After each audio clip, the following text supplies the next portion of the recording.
Baik, Assalamualaikum warahmatullahi wabarakatuh. Sekarang saya bersama Pak Arif Kurnia eh, untuk acara besok ya Pak Arif, Iya. tanggal 3 untuk pelatihan sholat sadar Allah. Nah, ini tadi cerita-cerita saya tertarik dengan pengalaman Pak Arif yang banyak belajar di tempat-tempat lain gitu Pak Arif. Ya. Itu gimana tuh Pak Arif? Alhamdulillah malam ini sekarang sudah berada di Padepokan Patrap, tempat saya berguru awal daripada yang pertama sekali mengenal zikir nafas. Awal saya berzikir nafas itu memulainya dari tempat Pak Pur ini. Saya datang kemari minta izin sama Pak Pur, karena sebelum saya ketemu saya sudah nonton video dia. Sudah nonton, saya kurang puas kalau nggak minta izin. Saya datang kemari bersama istri saya ketemu Pak Pur.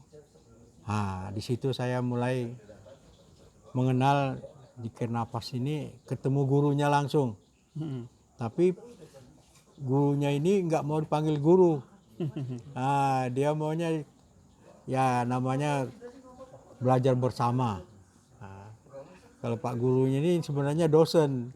Nah, jadi pengalaman saya selama ini, saya sudah pergi kemana-mana, pergi berguru, ada beberapa tempat.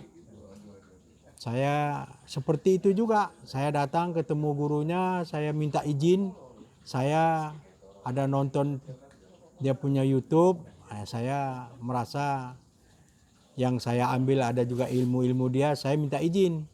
Kalau saya nggak minta izin itu saya kurang puas, saya datang.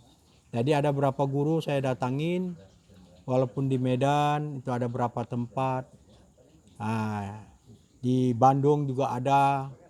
Jadi saya nggak sebutkan gurunya, tapi saya berguru, menemuin guru itu, ya kita istilahnya itu minta izin. Nah, sesudah saya pelajarin zikir nafas ini, yang saya dalamin ini sangat berbeda dari yang lain-lain itu. Ya intinya memang sama, tujuannya ya ke situ juga, menemuin Allah itu tadi. Cuman ya ini tadi beda-beda jalan, tapi jalan itu sama. Tapi ujung daripada jalan perjalanan ini, ketemunya kita mesti cari Pak Pur lagi. Ada yang diajarkan Pak Pur itu dulu, yang kita kurang paham, itu yang kita mesti tanyakan kembali. Nah, soalnya di beberapa guru yang ada di luar ini, ujungnya itu dia tidak bilang ceritanya kemana itu, tapi dia ceritanya itu masuk ke daerah Pana. Pana Sibgo itu memang zikir nafas itu level 3, level 4. Nah, level 1, level 2 itu semuanya hampir sama. Tapi waktu di Pana itu, ini nggak ada yang dapat menjelaskannya. Pana itu sebenarnya apa sih Pana itu? Sibgo itu apa gitu. Nah, jadi pernah juga dulu saya bertanya, itu nggak bisa dijawab. Kata itu mesti dapat sendiri. Pengalaman kita zikir itu baru kita dapat di mana kita itu dapat panahnya, di mana sibgonya. Itu yang sangat berbeda. Jadi kita kemanapun kita berguru, kita harus memilih satu guru supaya kita nggak mumet gitu. Kalau kita ikut guru ini, ada 4 guru yang kita ikutin sekarang. Tapi kita nggak milih satu guru yang kita mau terusin, kita mumet. Di sini begini, yang sini begini, sini begini. Tapi kita mesti ada yang kita pegang guru kita ini. Apapun namanya kita tetap berguru. Karena kita ini kalau nggak berguru nggak bisa. Itu tapi kita cari guru yang sesuai dengan kita punya keinginan. Sudah itu semuanya kita ya dengan cocok hati kita itu. Karena ini guru ini cocok-cocokan juga. Kadang-kadang kita kan sudah pergi, Nanti ada yang nggak cocok, ada yang cocok. Tapi semuanya itu bagus, nggak ada yang kita bilang itu nggak ada bagus. Semuanya guru itu bagus. Tapi yang cocoknya bagi kita itu yang cepat mendapatkannya itu, itu. Karena saya waktu pertama kali datang itu, waktu diajar sama Pak Pur itu, saya merasakan ada yang di bibir saya ini, di pipi saya ini ada sensasi seperti ada yang merayap gitu, binatang yang merayap itu. Tapi karena udah dikasih tahu sama Pak Pur itu, kita dibiarin aja, kita nggak kita tanggapin. Dan istri saya juga merasa begitu. Udah merasa itu ada yang dirasa, kita bertambah yakin. Jadi ini bukan namanya cerita orang, ini kita cerita pengalaman kita yang kita ceritakan. Disitulah kita merasa ada yang mendatangin kita itu. Itu kalau ibarat dari Pak Pur bilang tuh sensasi gitu. Tapi ini mesti diabaikan. Tapi kita terus saja mendekat diri kepada Allah, terus mendekat diri sampai kita tuh hening. Waktu saat hening itu saya pernah mendengarkan diri saya tuh berzikir. Hu Allah, itu hening.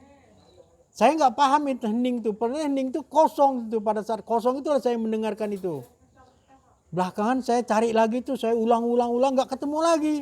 Itulah hening itu yang hening itu yang saya kembali mau tanya Pak Pur itu. Apa sih sebenarnya hening itu? Apakah hening itu yang pada saat saya kosong, waktu hening itu saya mendengarkan, apakah itu sensasi suara saya yang saya dengar sendiri? Jelas saya bilang sama istri saya dengar sekali. Saya melihat, dengar, kuping saya mendengar saya yang mendengarkan saya berzikir tuh, Allah itu. Itu sehingga saya, keyakinan saya tuh di situ. Inilah saya mengambil satu keputusan, apapun yang saya jalanin, saya akan kembali kepada guru saya yang pertama, karena dia yang menunjukkan jalan sama saya. Jalan pulangnya itu ya itulah, kita belajar di sini, ada belajar patrap, namanya belajar itu zikir untuk tidur, zikir sakaratil maut. Ini semuanya ada. Jadi waktu di sini tuh lengkap semuanya. Zikir napasnya, itu ada, ibaratnya kita ada belajar 3T, ada namanya ATP, itu semuanya diurai sama Pak Pur. Jadi yang kita nggak tahu tanda-tandanya itu kita tahu. Umpamanya kita ini tandanya dikasih contoh sama Pak Pur. Ini kan kita amanahnya anak ATP, anak kita udah mulai gede. Ini mau diapain? Ini amanahnya. Yang paling gampang sekali amanahnya, umpamanya motor kita kotor, itu tandanya. Perintahnya apa ya? Cuci kan gitu. Jadi penyampaiannya itu gampang gitu. Bahasanya bahasa yang nggak susah diserap gitu. Tapi ada juga yang kita nggak nangkap sama Pak Pur, karena dia udah kelasnya udah kelas dosen. Kita ini kelas orang. Jadi ada juga yang kita nggak gitu paham itu. Ini kita mesti tanya lagi jelas ini. Harus tanya Pak. Nanti saya ya nggak tahu kalau itu sulit dipahami gitu. Karena bahasanya dia udah bahasa tinggi nih, bahasa dosen nih. Kita nih bahasa yang di pasaran. Nanti makanya saya bilang ini yang ditanya itu seperti apa. Kalau yang lain-lainnya semua kita berkaitan dengan Al-Quran. Jadi Al-Quran itu kita dibahas sama Pak Pur, kita cukup mendengarkannya. Tapi ya kita mesti rajin lah. Apapun namanya kita rajin mendengarkannya, dengarkan aja. Nanti lama-lama kita pun dibukakan sama Tuhan jalan itu. Tapi kita mesti sabar, nggak langsung kontan-kontan dapat. Ya saya mendapatkan ini bisa 2-3 tahun, saya baru belum paham juga. Ada yang paham, ada yang enggak gitu. Jadi ya mudah-mudahan ya ke belakangnya ini kita lebih menyadarin diri kita itu siapa gitu. Kenapa kan namanya pun zikir sadar napas kan. DNSA ya. Zikir napas sadar Allah. Itu jadi kita bagaimana kita itu yang dibilangkan si bego itu, kita mencelupkan diri kita itu, ini kemana kita celupkan ini kan gitu kan. Rupanya kesadaran kita itu setiap saat. Jadi niat kita tuh walaupun bekerja kita tetap dalam keadaan sadar dengan Allah. Makan pun kita sadar sama Allah. Jadi intinya kita menyadarin sama Allah. Sehingga kita pun kalau nanti pun mau meninggal, kita bisa mengucapkan yang dijikirkan sadar Allah itu. Tapi ya itu tadi kita mesti rajin. Kadang-kadang ada malas juga, capek, malas kan itu kan. Itu mungkin namanya itu godaan-godaan juga kan. Kadang-kadang nggak zikir kita, nanti lagi rajin jaga. Nanti kalau lagi pray ya itu aja. Tapi ujungnya itu kita kembali kita ke tempat guru yang pertama, kita minta penjelasannya, kan begitu yang lebih baiknya. Begitu Pak Bod ya? Ya. Baik, terima kasih Pak Arif. Alhamdulillah. Memang menjelaskan hal-hal yang bersifat kesadaran spiritual itu memang perlu pemilihan kalimat yang sesuai gitu ya. Kadang-kadang saya juga lupa ini kesulitan menjelaskan itu loh Pak. Iya. Ya nanti makanya kalau ada sesuatu yang ini langsung aja disampaikan ke saya sehingga saya bisa yang ini sesuai, kalimat yang sesuai gitu. Tapi kadang-kadang kalau saya itu mau bertanya di WA itu nanya pakai telepon tuh saya merasa kurang sopan tuh. Jadi saya nunggu harinya. Hari itu saya udah mau datang tiba-tiba sakit. Ini sebenarnya saya nggak bisa datang tapi saya paksakan datang ini. Ini kemarin hari Jumat saya periksa ke lab. Saya punya ginjal bagus, protein bagus. Tahu-tahu katanya batu empedu saya ada kecil-kecil banyak. Jadi Selasa saya mesti dioperasi nih. Saya bilang saya mau ke Solo, ke rumah guru saya nggak bisa. Habis Solo saya mungkin mau ke Medan sekitar tanggal 15. Jadi mungkin kalau bisa ya saya bulan depan lah baru operasi gitu.